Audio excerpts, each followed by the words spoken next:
Ayun. So for today, nakikita nyo yung motor. Meron tayong 450 NK. Oh. Actually ito pinahiram ng kasa. Pinahiram lang siya ng kasa.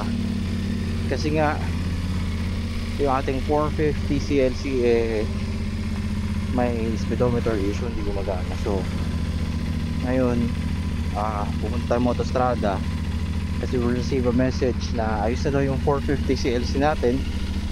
So susunduin natin ang ating 450 CLC. Parang 2 days lang ata na sa akin kung NK. Actually 3rd day ngayon. Pagasan natin ito konti. So maganda siya gamitin, no? 450 NK, aggressive, medyo aggressive yung datingan niya kesa dun sa mga cruiser type, diba? Kasi dito medyo attack kasi kana medyo ano lang, masakit sa likod. Or baka di lang ako sanay kasi galing ako cruiser, hindi lang ako siguro sanay. Traffic dyan, huwag tayo dyan. Bakit ba ako umalis sa tanghaling tapat? Magasan natin kasi pag nadali tayo sa traffic, GG.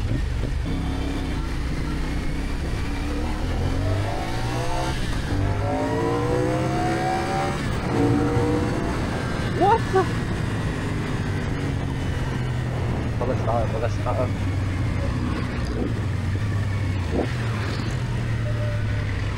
Kahit pagas na lang kasi pinahiram tayo ng Motostrada. Sana umabot tayo sa bago mag-alauna at may pasok ako noong oras na. Wala na-excite ako kunin yung motor.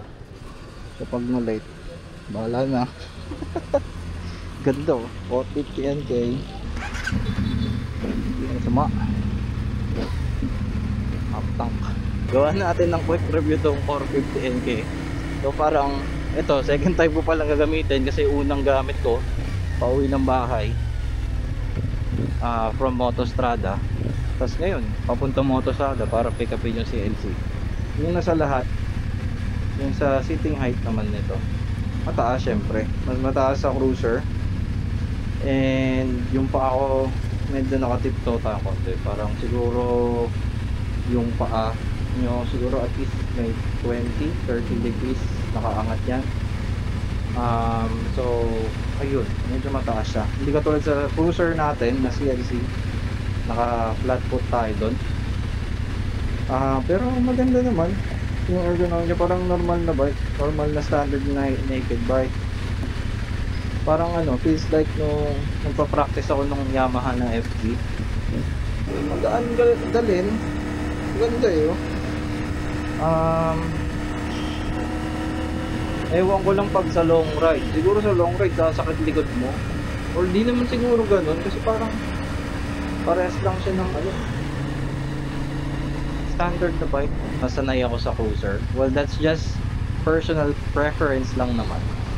Personal preference ko lang naman yung mababa kasi nga di tayo binayan site pero at saka feel ko mas madaling dalhin yung mga ganun kasi nga low center of gravity, mas madaling i-control kaysa to sa mga bike na medyo mataas. Pag tumumba ka na, mayroong point of no return pag tumumba yung bike or nag-slant yung bike, may something na ganun Pakita nyo mga videos ko, ito pa lang yung hindi cruiser type na bike, most of them cruisers kasi mga na Rebel, Eliminator, Indian, yung CLC na Bomber, diba? Puro cruiser yung tinetesting natin, but ngayon we have the opportunity at salamat doon Motostrada para sa opportunity na ipa-test drive tong bike na to. Lang talaga yung likod ko hindi na sanay. Kaya signs of aging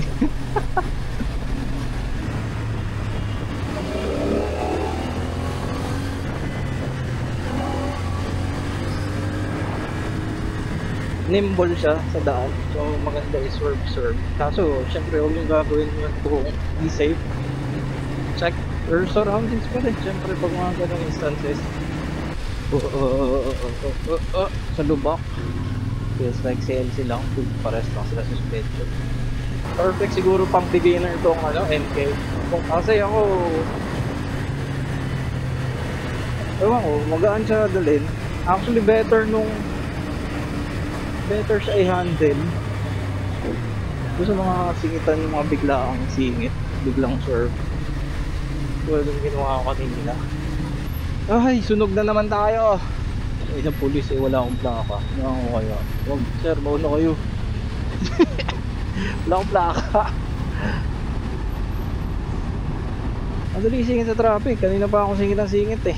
O kaso lang, mapapagod ka din.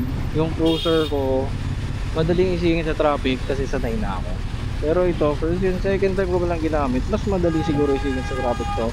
Given na mas maliit and mas magaan, diba? Mas madali, obviously, mas madaling isingit sa traffic to. Yung CLC ko naman, mas komportable sa traffic kasi tawag doon, naka ano yung paa eh. Flat footed tayo doon eh. So dito, medyo uncomfortable lang konti. Very very light lang naman. Medyo mataas yung sitting position. Pero pwede na. Ayun o, sabi yung nimble siya. Nagaan lang naman. Oh. Ay, putang ina, hindi ko kaya. Tayo sa nahay. Baka mawawalan ko tayo. Ayan o, tulad nito. Hop. Nimble. Pwede siya isingit, diba? So far, yun nga, nimble tong bike. And magandang dalhin. Siguro ma-suggest ko to sa mga beginner rider if more on to naked bikes kayo and medyo pa sports na ang datingan. This would be the best bike for you, beginner. At sa price point niya na around 260 something thousand, 262 ata. Sulit to kasi maganda yung features, may ABS, traction control, and naka TFT display. Compared dun sa mga ibang Japanese brand, naka ano pa rin siya, digital lang yung ano, yung display. Not even TFT, di ba? Yung mga bigger bikes lang nila yung may TFT display. So, laking advantage ng TFT display. This is it, pansit.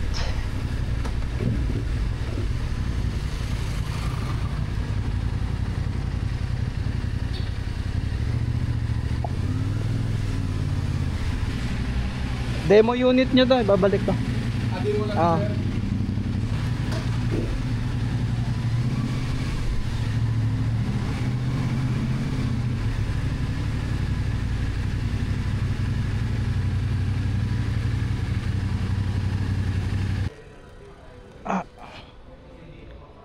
Yun, hindi tayo sa mga Estrada. So ayun, nakuha na natin yung ating CLC. Ayos na siya guys. Sobrang okay na siya. Tira nyo. Oo, diba? Nagana na. May traction control na siya, tsaka ABS. Ayan o, traction control, ABS. Nagana na siya. Eh, ilalabasan natin siya ngayon.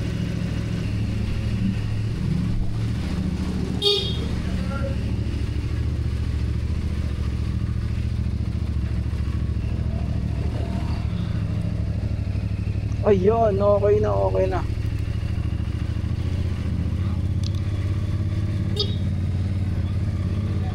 Thank you. Gumagana na yung speedometer natin. Pwede na tayo mangkatrat, charot. Ay, nako, na-miss kita, Diyos ko. So, ang pinalitan daw dito is yung map. Ewan ko kung ano yung map. Research na lang natin. Basta map daw eh. Yung buo na yun yung pinalitan. Kaya siya hindi gumagana kasi sira yung map mismo. So, yun yung pinalitan dito. Gumagana na din yung trip meter ay yung odometer nito. So yes, may speedometer na, may ABS na, may traction control. So 100% confident na tayo uli sa kalsada. Roadworthy na uli siya. Kasi when you think of it, diba, kung bumili ka ng motor tapos may feature na hindi gumagana, diba, parang less confident ka sa kalsada nun.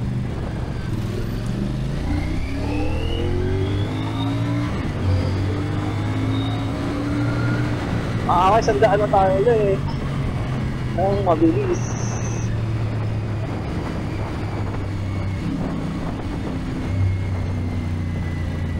Walang takot.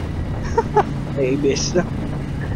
So let's talk about yung post ko. So dun sa mga nakakaalam, dun sa group namin nag-post ako sa 450 CLC Philippines na Facebook page. Doon naglabas ako ng hinain ko, di ba? Say something, make a message to our viewers. All my fellow Filipinos, now this is my side. Listen, look, and listen, and learn. Sabi nila doon, 4 na buwan bago, yun yung pinakamatagal, 4 na buwan. Pinakamatagal na oras na hintayan para maayos yung bike, diba? Para lang kasi dun sa park hinihintay nila. Sabi ko sobrang tagal nun. Ilang ride ang hindi ko masasamahan, hindi ko mapupuntahan, given na officer pa man din tayo ng ating grupo ng CLCPH, diba? Ang pangit kasi hindi ka magiging active for a while. Pwede ka makasama, oo, mag-drive ang kotse, pwede, pero hindi, iba yung pag motor yung gamit mo, tapos maraming kayo sa kalsada. Ganda kaya tignan.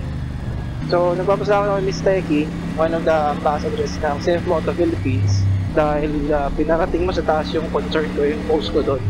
I know it's a rant, but well, walang mangyayari kasi kung hindi tayo mag-rant. So, sa lahat ng bagay naman, di ba, pag di tayo nagreklamo, hindi mapapansin yung hinaing natin.